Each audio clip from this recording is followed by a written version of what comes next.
Հայ զինվորը կռվում էր ոչ միայն ադրբեջանական բանակի, այլ նաև սիրիական վարձկանների և թուրքական զինտեխնիկայի դեմ։ ՌԴ-ԱԴՑ գնդապետ ռազմական փորձագետ Իգոր Ստրելկովը անդրադառնալով արցախյան մարտերին նշել է. Ադրբեջանը չէր կարող հաղթել Հայաստանի ու Արցախի զինված ուժերին 40 օրվա ընթացքում։ Դա անհնար էր։ Իմ համոզմամբ տեղի է ունեցել դավաճանություն։ Տեսանյութերից երևում է, թե ինչպես են հանգիստ քայլելով ադրբեջանցի զինվորները փակում Շուշիի ճանապարհը, չհանդիպելով որևէ դիմակայության։ Կամ Նիկոլ Փաշինյանը այդ աստիճանի դատարկամիտ էր և տեղյակ չէր որևէ բանից, կամ մենք գործ ունենք դավաճանության դեպքի հետ։ Ես հակված եմ երկրորդ տարբերակին։ ՌԴ-ԱԴՑ գնդապետ ռազմական փորձագետ Իգոր Ստրելկով։ Բաքուն ծանր է տարել նոր փաստաթուղթը։ Արցախի տարածքների վերադարձն ու անկախության ճանաչումը Ադրբեջանի միակ շանսն է։ Բաքուն նյարդային է արձագանքել Հայաստանի ու Արցախի ԱԳ նախարարությունների միջև խորհրդակցությունների վերաբերյալ Ստեփանակերտում կնքված փաստաթղթին։ Բաքվում դա համարել են նոյեմբերի 10-ի եռակողմ հայտարարության խախտում։ Բաքվի այս արձագանքի տրամաբանությունը հետևյալն է. նոյեմբերի 10-ից հետո չկա այլևս Ղարաբաղյան հակամարտություն։ Արցախն էլ որևէ կարգավիճակ չունի այդ փաստաթղթով։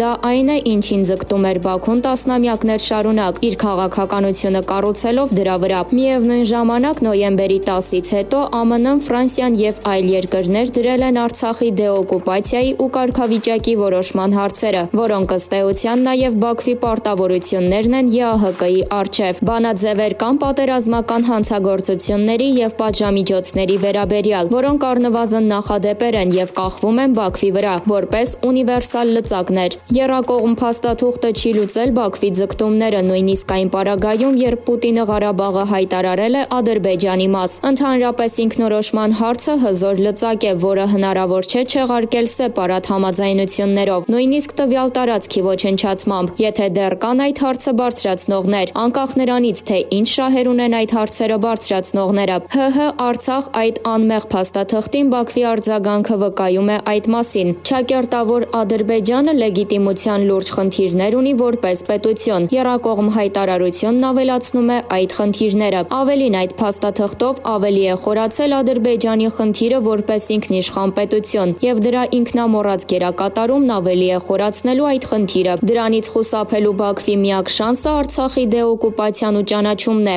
Բարդ, գրեթե փակուղային իրավիճակ է Բաքվի ու Մոսկվայի համար։ Չակերտավոր պարտված Հայաստանը կարող է թոթափել պարտվածներին, եռակողմ հայտարարությունն իրականացնողներին ու դրան հավատարմություն հայտնածներին և սկսել իրացնել այս ահռելի քաղաքական ներուժ և տարածություն պարունակող հնարավորությունը։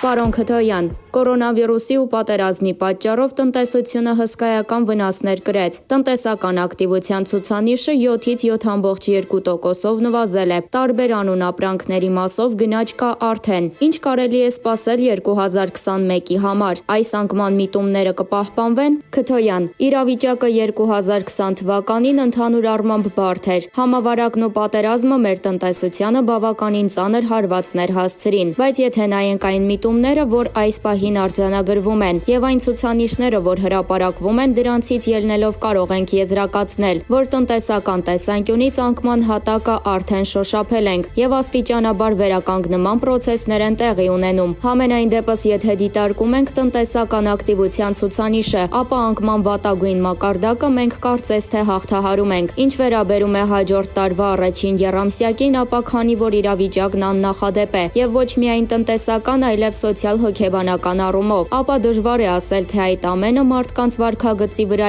ինչ ազդեցություն կունենա, քանի որ վարքագծի փոփոխությունն էլ իր ազդեցությունը թողնում է տնտեսական պարամետրերի վրա։ Ընդհանրապես 2021 թվականի գաղափարաբանությունը տնտեսական քաղաքականության հիմքում պետք է դրվի։ Կիսատ թողնված բարեփոխումները պետք է շարունակվեն, ենթակառուցվածքները բարելավվեն, սոցիալական ծրագրերը, որոնք որ արվում էին համավարակի պայմաններում, դրանք պետք է շարունակվեն բոլոր վեկտորներով, որոնք որ ներառում են մրցունակության բարձրացման գաղափարը, ապա այդ բոլոր ուղղություններով պետք է աշխատանք տարվի եւ գլխավոր խնդիրը պետք է լինի գլոբալ տնտեսության մրցունակության բարձրացումը, որ մենք հնարավորություն ունենանք դուրս գալ արտաքին շուկաներ եւ այդտեղի համար մրցունակ գիտատար արտադրանք թողարկել։ Այդ տեսանկյունից 2021 թվականը բոլոր պրոցեսների համար պետք է դիտարկել որպես մեկնարկ։ 2021 թվականը պետք է միտված լինի մեր բոլոր չօգտագործված ռեսուրսները գույքագրելուն եւ դրանց օգտագործմանն ուղղված արդյունավետ քաղաքականությունների մշակման իրականացմանը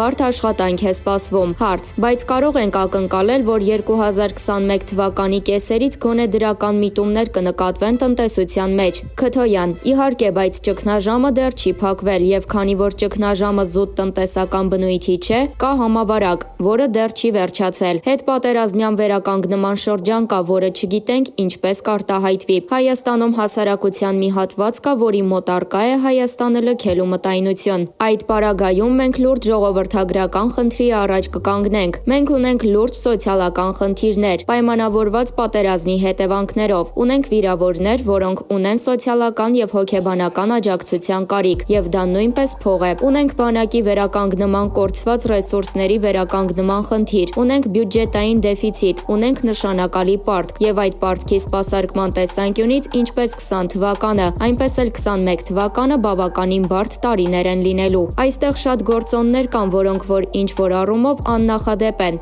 սպეციფիկ են, նախորդ տարիներին չեն եղել եւ այդ գործոններից յուրաքանչյուրը մարտահրավեր է։ Եթե լինի լուրջ համախմբում, ինչպես եղել է հետպատերազմյան բում արձանագրած տարբեր երկրներում, Ճապոնիայում, Գերմանիայում, ապա այդ պարագայում նույնիսկ էկոնոմիկայի նախարարի ասած երկնիշ տնտեսական աճը իրագործելի է։ Հարց. վարչապետը խոսեց արտահերթ ընտրությունների գնալու մասին։ Դուք մշտապես տնտեսական զարգացումները պայմանավորել եք քաղաքական կայունությամբ։ Եթե արտահերթ խորհրդարանական ընտրություններից հետո քաղաքական կայունություն լինի, ապա դա կնպաստի, որպեսզի տնտեսությունը հնարավորինս արագ դուրս գա այս անկումային վիճակից։ Քթոյան. քաղաքական կայունացման ուղղությամբ ընտրությունները կարևոր քայլ են լինելու, բայց չեմ կարող ասել, որ դա շատ արագ ազդեցություն կթողնի, քանի որ եթե նայում ենք, ապա մեզ մոտ ոչ 2018, ոչ 2019, առավելևս 2020-ը կայուն ժամանակահատված չեն եղել։ Մենք ունենք բավականին լուրջ ազդեցիկ խմբեր, ուժային կենտրոններ երկրի ներսում, որոնք որ լուրջ կապեր ունեն դրսում, տիրապետում են լուրջ ֆինանսական եւ այլ բնույթի ռեսուրսների, եւ որոնք որևէ կերպ չեն կարող ընդունելի համարել իրենց ոչ իշխանական ուժ լինելու հանգամանքը։